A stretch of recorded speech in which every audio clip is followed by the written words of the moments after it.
Cada uno de los aspectos del problema y el conjunto del problema mismo. En efecto, el que sea capaz de luchar en todos los terrenos, ese dará al movimiento la mejor dirección. Así vemos cómo un marxista comprende ese problema de la lucha de clases. Además, en la lucha ideológica que estamos obligados a sostener todos los días, nos encontramos ante problemas difíciles de resolver. Por ejemplo, inmortalidad del alma, existencia de Dios, orígenes del mundo. El materialismo dialéctico nos otorgará un método de razonamiento que nos ayudará a resolver todos esos problemas, y también a desenmascarar todas las acciones de falsificación del marxismo llevadas a cabo con el propósito de completarlo y renovarlo. Capítulo 6. Campañas de la burguesía contra el marxismo. Toda tentativa de falsificación se apoya sobre bases diversas. Se trata sencillamente de sublevar contra el marxismo a los autores socialistas del lapso premarxista, anteriores a Marx. De esta manera es como vemos utilizar contra Marx muy seguidamente a los utopistas. Hay otros que utilizan a Proudhon, y otros que se inspiran en los revisionistas de antes de 1914, refutados magistralmente por Lenin. Sin embargo, lo que hay que hacer resaltar, es la campaña de silencio que realiza la burguesía contra el marxismo. La burguesía lo ha hecho todo en particular para que sea desconocida la filosofía materialista en su verdadero contexto marxista. En tal sentido es particularmente sorprendente el agrupamiento de la enseñanza filosófica tal como se da en Francia. En las escuelas de enseñanza secundaria se imparte la enseñanza de la filosofía. No obstante, se puede seguir toda esta enseñanza sin darse cuenta de que existe una filosofía materialista elaborada. En tal sentido es particularmente sorprendente el agrupamiento de la enseñanza filosófica tal como se da en Francia.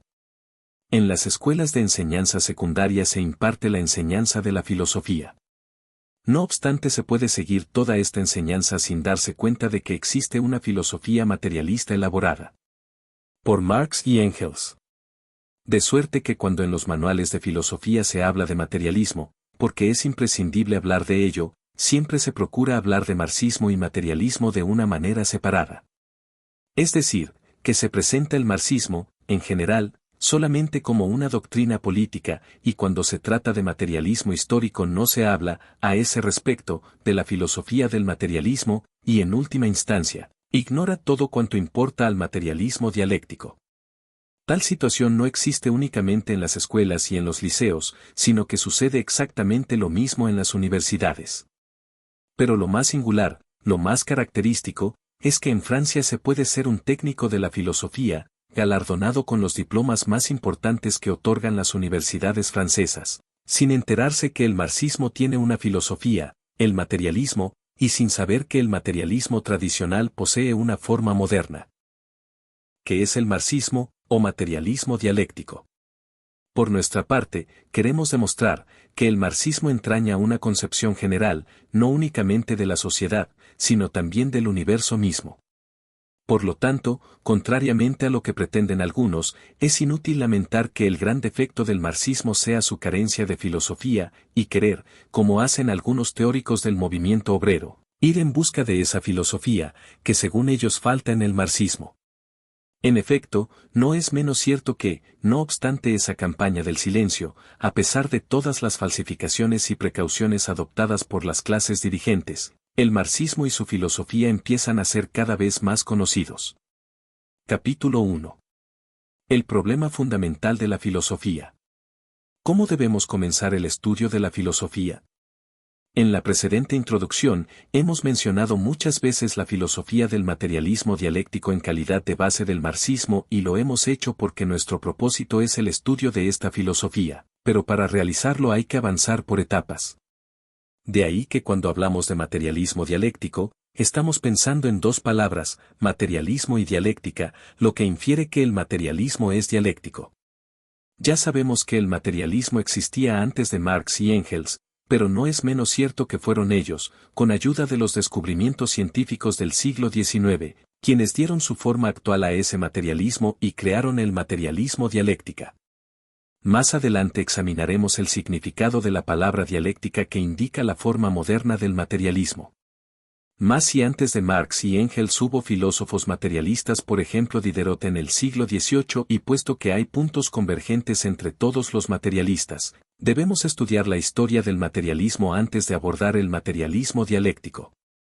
Porque debemos conocer también cuáles son las concepciones contrarias al materialismo, el estudio de los problemas más generales y que tiene por objeto explicar el mundo, la naturaleza, el hombre.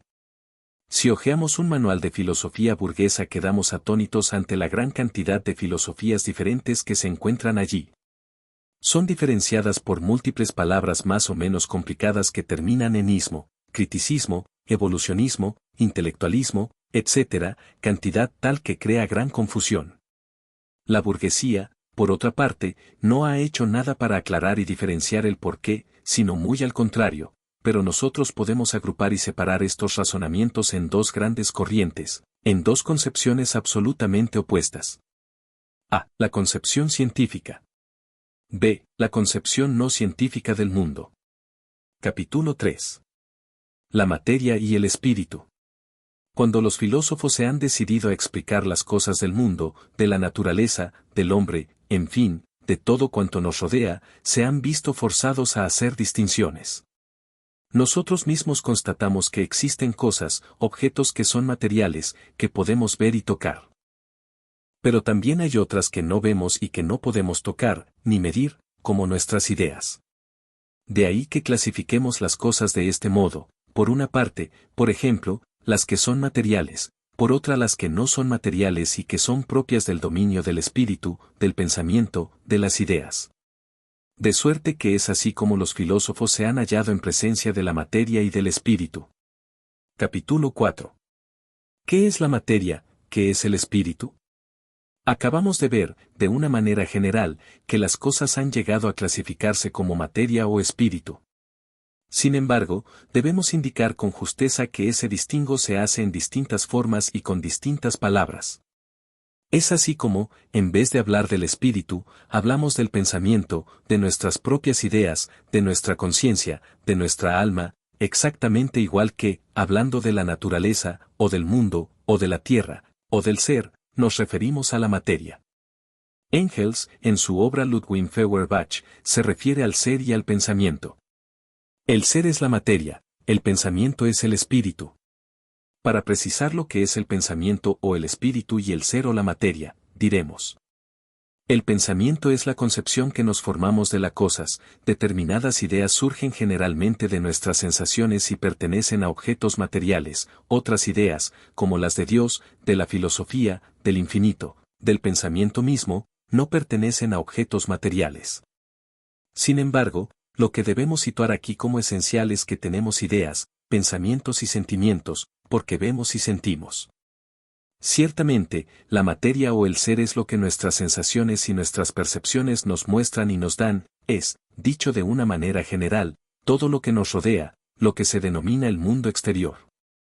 Por ejemplo, mi hoja de papel es blanca. El conocimiento o el saber que es blanca, ya es una idea, y son mis sentidos los que me dan esta idea. En cuanto a la materia es la hoja misma. De ahí que cuando los filósofos se refieren a las relaciones entre el ser y el pensamiento, o entre el espíritu y la materia, o entre la conciencia y el cerebro, etc., todo esto es exactamente lo mismo y quiere decir, ¿cuál es, entre la materia o el espíritu, entre el ser o el pensamiento, el más importante, el que en definitiva domina, en fin, el que surgió primero? Seguramente es lo que se llama. Capítulo 5. La cuestión o el problema fundamental de la filosofía. Seguro que cada uno de nosotros se ha preguntado, ¿en qué nos convertimos después de la muerte? ¿De dónde proviene el mundo? ¿Cómo se ha formado la tierra? Y, no obstante, no es difícil admitir que siempre ha existido algo. Se tiene la inclinación a pensar que en determinado momento no había nada. De ahí que sea más fácil creer lo que afirma la religión: el espíritu planeaba por encima de las tinieblas, después fue la materia. He aquí, pues, que del mismo modo uno se pregunta dónde se encuentran nuestros pensamientos, y he aquí planteado también el problema de las relaciones. Soy Elma Hilario, directora del canal Perú Camachi Prensa Alternativa. Si te gustó el video, regálame un me gusta. También puedes suscribirte al canal y activar la campana de notificaciones. Si te gustaría apoyar al canal, puedes hacerlo a través de Yape, PayPal o Western Union. Lo que hagamos hoy tendrá eco en la eternidad. Ñuqanchis ruwasqanchis kunan uyarikunqa hanaq pachapi.